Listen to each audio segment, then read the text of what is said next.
He humiliated her in front of a room full of executives. To him, she was just the quiet, clumsy assistant, easily dismissed, easily forgotten. What he didn't know was that the girl he fired that morning would, within days, become the one holding the strings to everything he built. And she wasn't here for revenge. She was here to rewrite the story. Monday arrived with a sky too clear for comfort, like the city itself was holding its breath. High above it all, in a conference room of glass and steel at Lockridge International, people adjusted their ties and checked their posture in their reflections.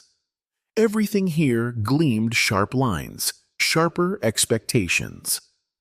Damien Lockridge, heir and CEO, sat at the head of the table like he'd been carved into the position. Controlled, composed, cold. The only sound was the subtle hum of tension. And in the corner of the room near the control panel stood Lena Hart. She didn't belong in that room, not really, at least not according to most people who worked there.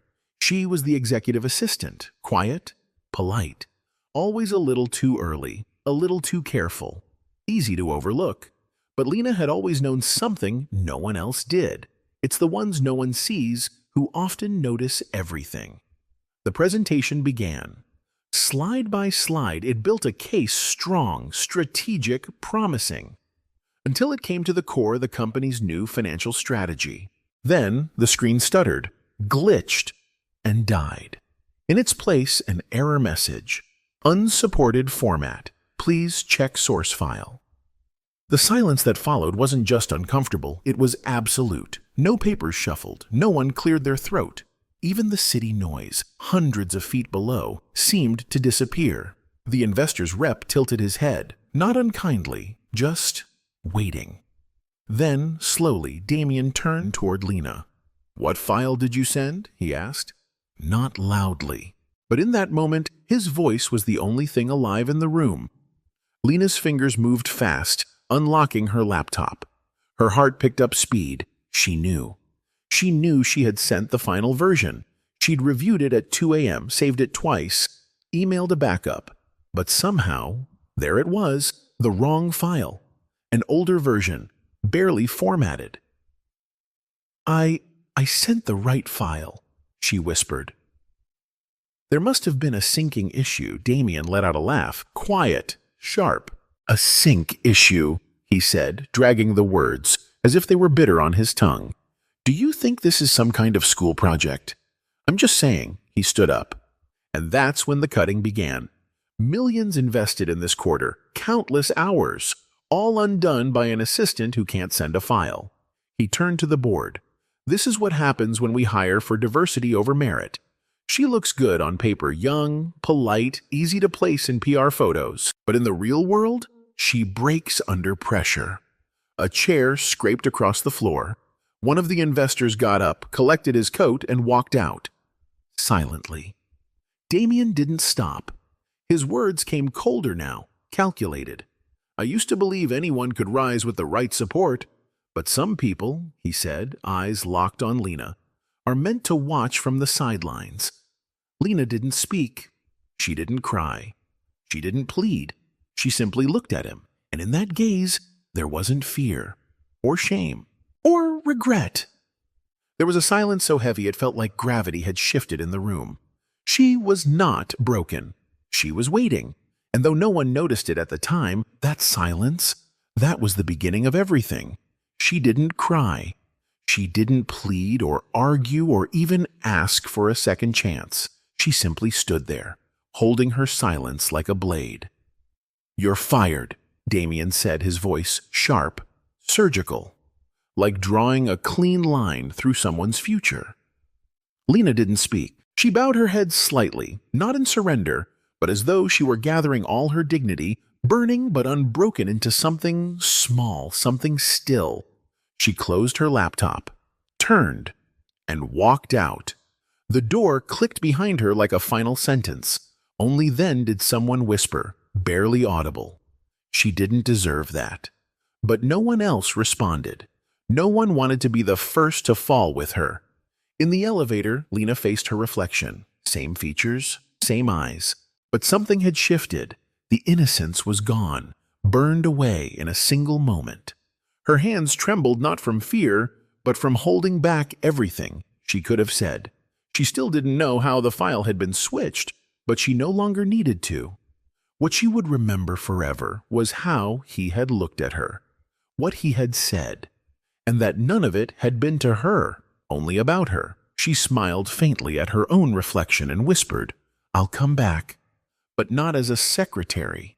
3 days later, the entire office seemed frozen in a quiet winter. No one spoke of the presentation failure, but no one had forgotten.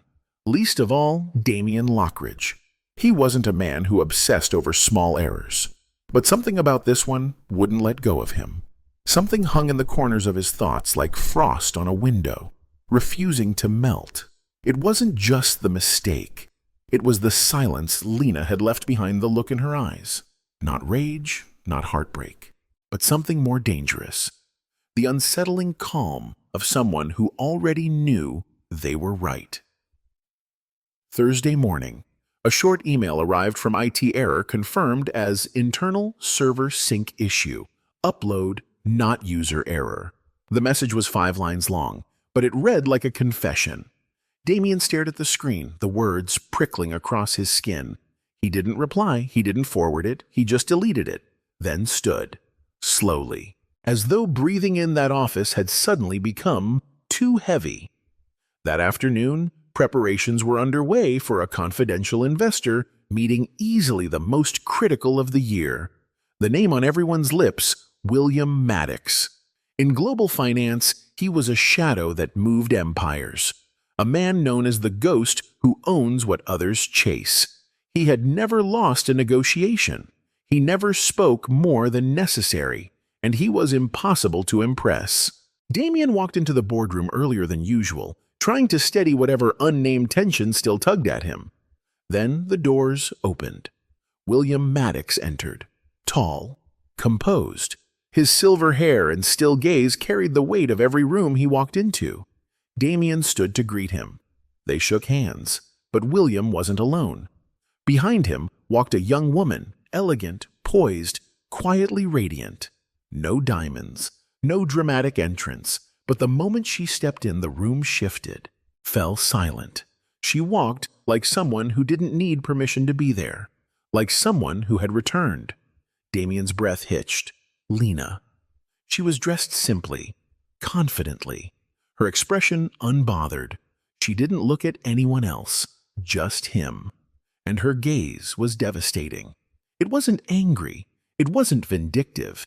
It was the look of someone who no longer needed validation. Because the truth had already spoken in her place, no one dared interrupt.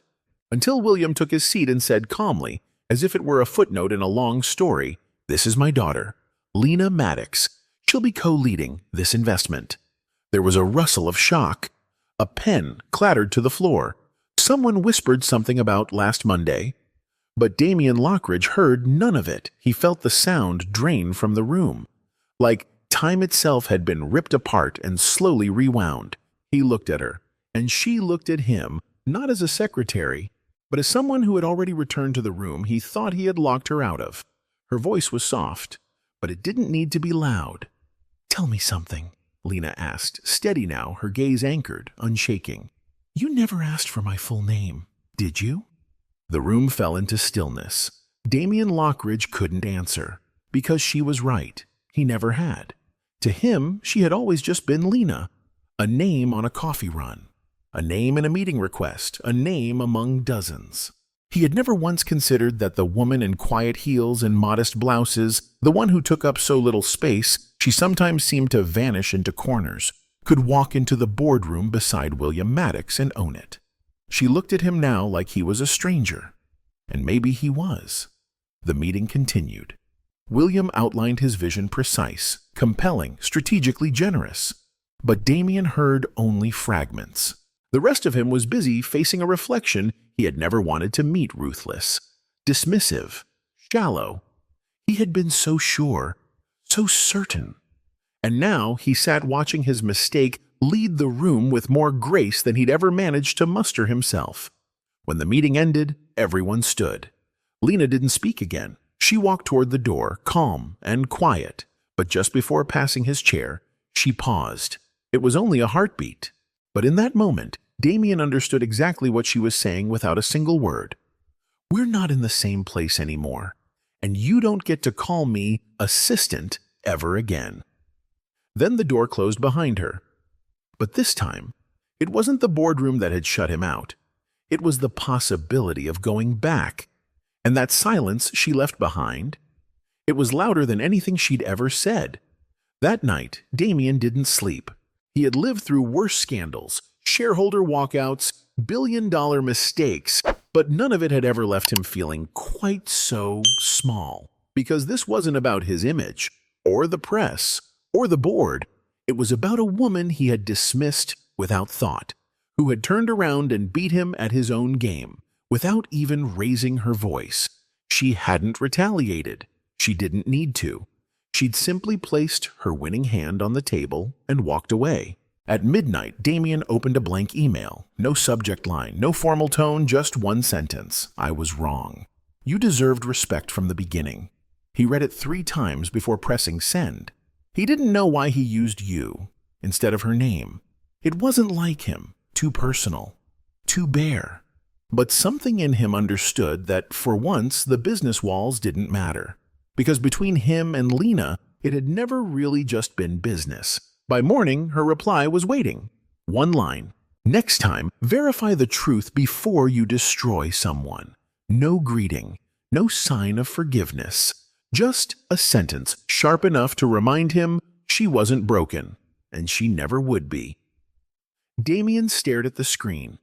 For a moment, he wanted to respond, to explain, to say he didn't mean it, that it was a technical failure, that he was trying to protect the company's image, but he didn't, because none of that mattered now. Not compared to the fact that he had made her small in front of a room full of power, and she had made him feel human in front of himself. That afternoon, William Maddox invited Damien to his private office, not to scold him, not to withdraw, just 2 chairs, a quiet room, a glass of something aged. William poured, then sat back, calm, composed, unreadable as always. I don't involve myself in personal issues between colleagues, he said simply. But this deal? The capital in it, it's Lena's. I'm just assisting with structure and compliance. Damien didn't speak. The words weren't a threat, but they landed like steel. William set down his glass. You're not the one choosing anymore, he added, tone still neutral. You're the one being considered. A pause. She doesn't hold grudges, not for long, he said. But she doesn't forget easily either.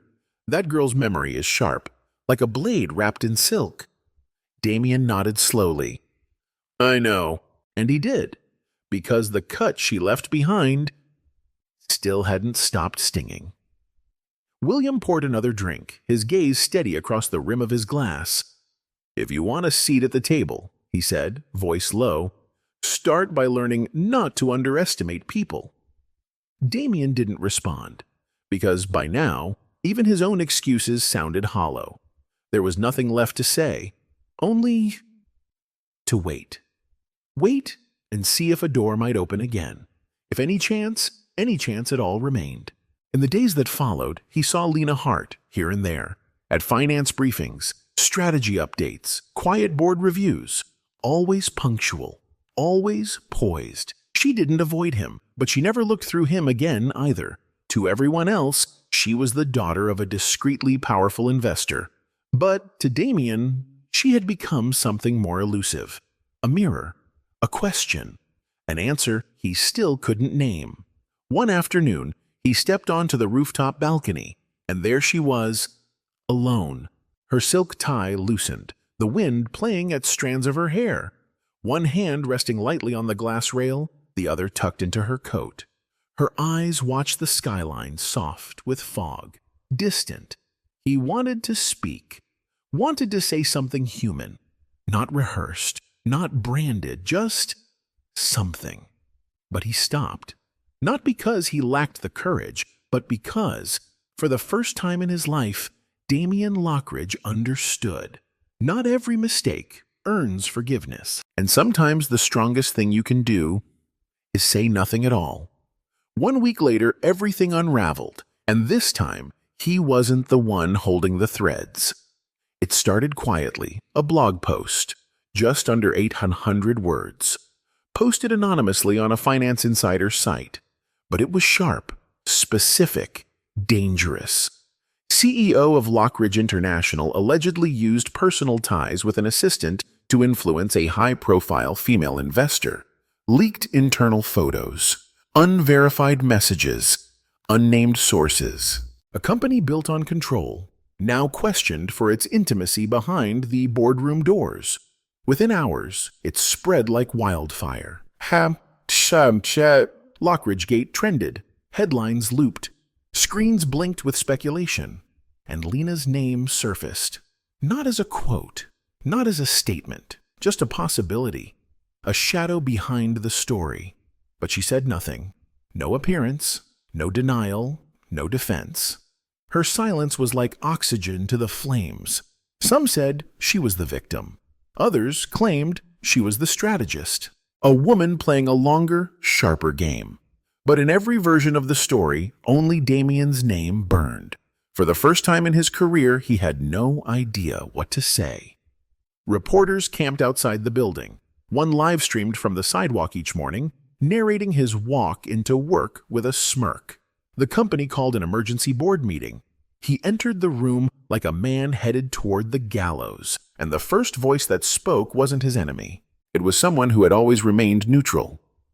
"We're not here to debate whether the story is true," the board member said calmly. "We're here because it's now beyond personal." This is about shareholder trust, stock stability, brand identity, and what we stand to lose if we stay silent. Damien stayed quiet. Part of him wanted to fight, to say it was false, that this was calculated, that he had been misrepresented. But the other part, the wiser, wearier part, knew something most CEOs don't admit.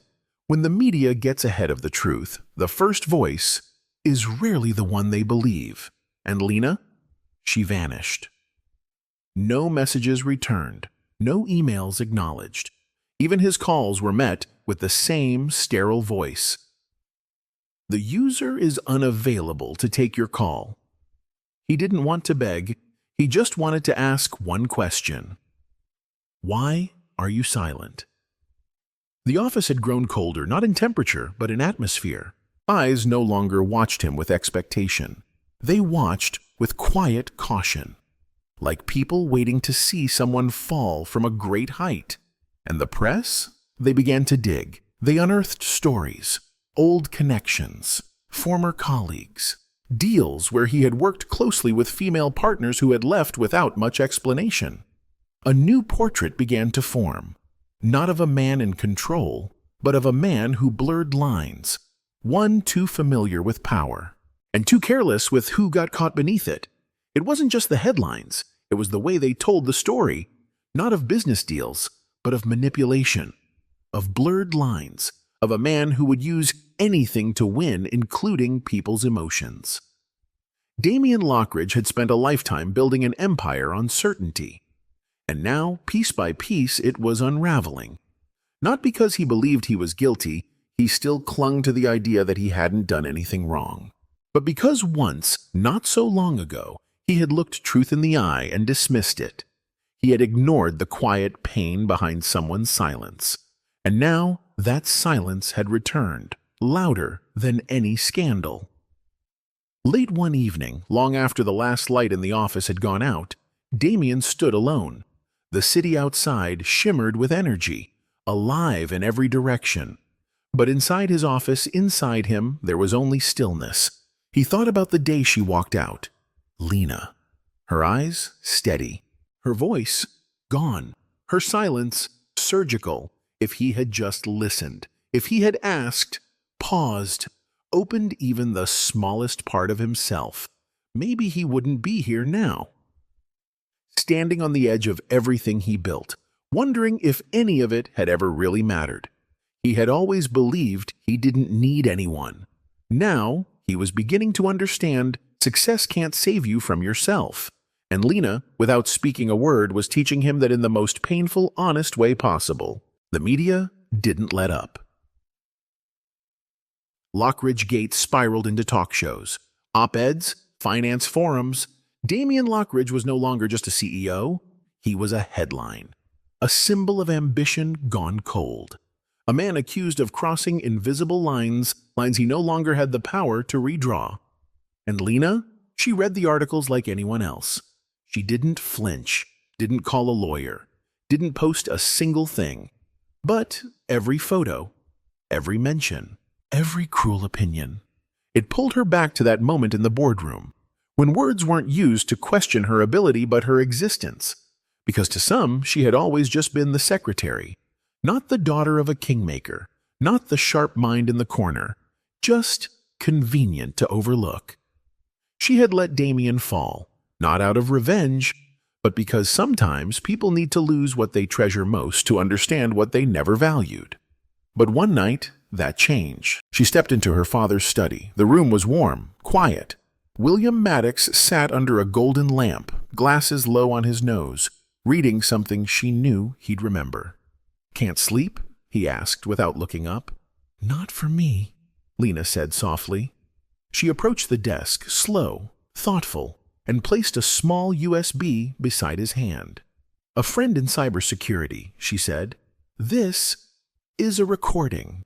A meeting between Zeta Capital partners." William took off his glasses. He didn't touch the drive, just listened. "They talk about planting stories," Lena continued. "False ones, to destroy Damien Lockridge, to tank Lockridge International's stock, and to weaken your name." There was a pause. Not tension, but the weight of something true landing between them. Then William looked at her. "And why?" he asked quietly. "Are you bringing this to me?" Lena didn't hesitate. "Because I won't let the company you invested in get destroyed by a lie." Her voice didn't shake. There was no fire, no fury, just resolve, like the sea after a storm. "You don't need me to fix this," she added. "And Lockridge International will survive this chaos. But if we stay silent, we're letting someone else rewrite the truth." The next morning, Damien sat in his office surrounded by noise. PR consultants, legal teams, crisis advisors, all of them saying the same thing: say nothing. Wait it out. The storm will pass. And then the door opened. No knock, no warning, just Lena. She walked in wearing a long gray coat, hair tied back, folder in one hand. She brought a chill with her clean, sharp, undeniable. Damien stood, instinctively. He had rehearsed this moment 100 times, imagined every version of what to say. But now, none of it felt worthy. Lena didn't need him to speak. She placed the USB on the desk. Her eyes met his, calm, clear. "This is a recording," she said, "of 2 executives from Zeta Capital, planning how to destroy your name and tank your company's value." He blinked, stunned. Not just by the evidence, but by the fact that it was her handing it to him. The one person who had every right to let him drown was now the only one keeping him afloat. He had imagined many versions of her return. He had imagined anger. He had even imagined forgiveness. But he had never imagined this: Lena Hart. Quiet, composed, unshaken, standing before him, not as the one he'd wronged, but as the one handing him a lifeline, when the rest of the world had already let go. "Why?" he started, his voice catching. But she cut him off. "Don't misunderstand," she said. Her voice was calm, clear, but not kind. "I'm not doing this for you." She placed the folder down like a verdict. "I'm doing this because I believe in justice, not for your sake, but for the truth's." Then she turned. Her hand reached for the door. Damien stepped forward, barely above a whisper. "Lena." She stopped, didn't turn around. "I thank you," he said. 3 seconds of silence. Then her voice again, still facing away. "Don't say my name. like you ever knew who I was." And she was gone, for the third time. But this time, it wasn't the silence of resentment she left behind. It was the silence of principle. Damien didn't call after her. He didn't chase. He couldn't. The small USB drive sat on his desk, harmless in appearance, but heavy with consequence. He didn't touch it. Not yet. Not because he doubted its contents, but because he wasn't ready to face what it revealed. Not about the others. About himself. Throughout his career, Damien Lockridge had faced lawsuits, hostile takeovers, markets that turned on him overnight. He had out-negotiated, outperformed, outlasted. But no one had ever disarmed him like Lena did. Not with rage, not with tears, but with the brutal grace of walking away and letting him face his own reflection. He didn't ask for a second chance, didn't pray for redemption. But that night, he stayed in the office until dawn. The building dimmed floor by floor. Each light flicked off like another piece of trust, quietly leaving the room. At sunrise, Damien picked up the phone. He dialed a number he hadn't called since the day everything began. William Maddox answered. "I want to hold a press conference," Damien said. His voice wasn't confident, but it was steady. "I'm not asking for your help. Just, if she comes, let it be her choice." A pause. Then William replied, "If she's there, it's because she chooses to be." No one moves Lena Hart. That afternoon, the auditorium at Lockridge International was filled to capacity. National reporters, industry analysts, hundreds of employees watching remotely. No one knew what to expect. And then Damien walked in. No designer suit, no body mic, just a simple white shirt. His face drawn, but his eyes clearer than anyone had ever seen them. "Good afternoon," he said. No script, just a microphone and the silence of a company waiting to hear whether its foundation would crack. "I know many of you don't trust me anymore," he began. "You're right not to. When someone uses power to create fear, trust is the first thing to vanish." He scanned the room, not a single smile. No sympathetic eyes. And still, he went on, "I used to believe that being right meant never having to apologize, that results justified everything, that I was the center of it all." He paused, and then, but someone said nothing at all. She just walked away. And that was when I began to feel afraid.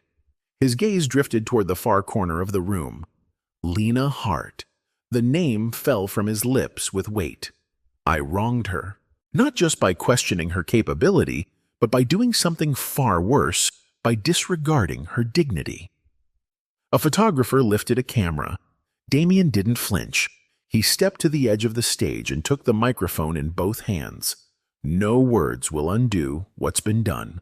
But today, I want to bow. Not to this company, but to the man I used to be so I can leave him behind.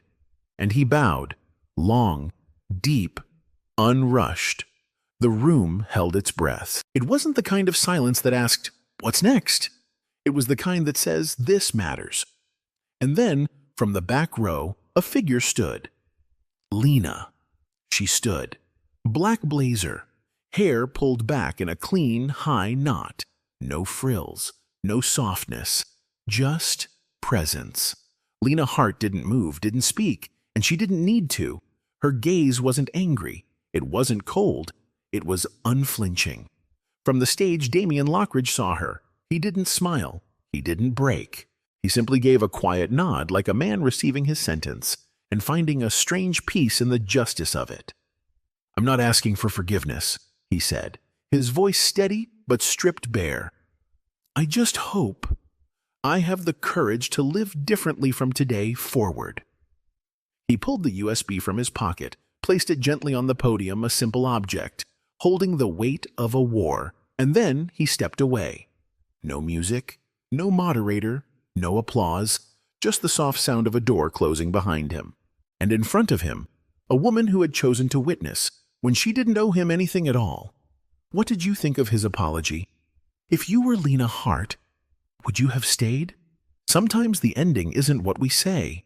It's how we choose to live after the silence. 3 weeks passed, and then came the news that struck like thunder on a cloudless day. Lockridge International announced the most sweeping structural shift in the company's history.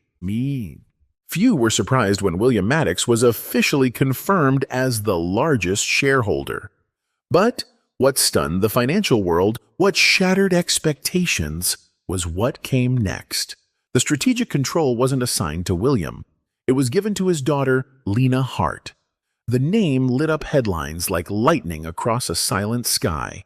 Inside the company, the announcement landed like a tidal wave, not because people doubted her ability. Anyone who had ever worked with her knew how sharp she was, how effortlessly focused, how meticulous. But because just months ago, she had been the quiet assistant, the girl in the corner, the one dismissed in front of a room full of power. And now she was the power. The ceremony was simple, no fanfare. But the tension in the room was electric. Some watched her with awe, others with fear. Would she retaliate? Would she remove Damien Lockridge? Would she claim her place with a strike or with silence? She stepped onto the stage in a tailored black suit, hair high, lips painted crimson, not for vanity, but to be heard before she even spoke. She didn't glance at Damien. He sat in the front row, expression still, gaze steady, prepared for whatever she was about to say. She stepped to the mic, and she looked at them, one by one, unwavering. She wasn't standing as a symbol of wealth. She was standing as a woman who remembered. "When you are treated unfairly," she began, "you have two choices: stay silent or stand up." She let the words breathe. "Today, I choose to stand up, not for revenge, but for change." The room fell quiet, not because they were afraid, but because they understood this moment mattered. "I'm not here to dismantle anyone," she said. "I'm here to show that the world has moved on, and that anyone who still assigns worth by title or appearance is already behind." Some lowered their eyes. Some turned to Damien. She continued, "Forgiveness doesn't mean forgetting. It means choosing not to let pain dictate who you become." Then she turned to him. Her gaze didn't cut. It didn't comfort. It simply saw him. Without hate, without warmth, without need. "I'm not returning as someone wounded," she said. "I'm returning as someone who knows her worth and will never let it be diminished again." She stepped down, and the applause rose slow at first, then stronger. Not wild, not performative, just real. From those who had seen her humiliated, and now watched her rise, not above others, but into herself. Damien didn't clap, he didn't stand, he simply watched. But this time, he saw her, truly. Not as an opponent, not as a memory, not as a lesson, but as the woman she had always been, and the truth he had always missed. She walked past him, didn't stop, didn't pause, but just as her shoulder brushed his, she tilted her head slightly and whispered, "This time, you don't need to speak," and she kept walking. "Don't apologize, just don't repeat it." And with that, she walked away. Not bitter, not broken, just done with the past. A week had passed since Lena Hart was officially appointed as strategic director at Lockridge International. The media, always hungry for new drama, had moved on. The scandal faded. The stock steadied. The chaos for the world was over. But in the quiet spaces behind closed doors, something still lingered. Not tension, but truth. Late on a Friday evening, the 25th floor, the private wing reserved for Lena, was almost entirely dark. Only a soft light glowed in the corner office, where she stood in quiet focus, sliding the last few files into a leather folder. The city blinked below her, calm, still. A knock sounded, not loud, not urgent, just present. She looked up. The door opened slowly, and there he was. Damien Lockridge, not the CEO, not the man from the headlines, just a man in a dress shirt, sleeves rolled to his elbows, holding a paper bag. "Peppermint tea and flaxseed cookies," he said gently, placing the bag on her desk. "I remember you once said, That was your go-to combo after a terrible day. Lena looked at him. Her eyes were unreadable, not soft, not sharp, just steady. She said nothing. Damien stayed where he was, hands loose by his sides. "I'm not here to ask for anything," he added. If you'd allow it, I'd like to start over, from the beginning." The moment stretched, long enough for her to weigh not her feelings, but the consequences. Lena tilted her head slightly. Her lips curved, not quite a smile, but the expression of someone who has learned to carry caution like armor. "From the beginning," she repeated, her voice light, like a feather drifting across marble. "Then tell me, which position are you applying for?" Damien blinked, then smiled. Not the smile of a man who believed he'd won something, but of a man who finally understood that all of this wasn't his to win. It was hers to allow, and he was willing to begin again, from scratch, if she let him. She didn't wait for an answer. She picked up the tea and cookies, crossed to the door. But before she stepped out, she paused beside him. No touch, just a breath and a whisper. This time, learn to listen. Not to reply, but to understand. And then she walked away, the soft rhythm of her heels echoing down the hall like a promise made of steel and grace. "I might forgive, but you will have to earn whatever comes after." Damien stood there in the stillness, the scent of peppermint tea warming the air. He didn't know what came next, but for the first time in his life, he understood. Not all endings are losses. Sometimes they're just longer pauses waiting for something more right to begin.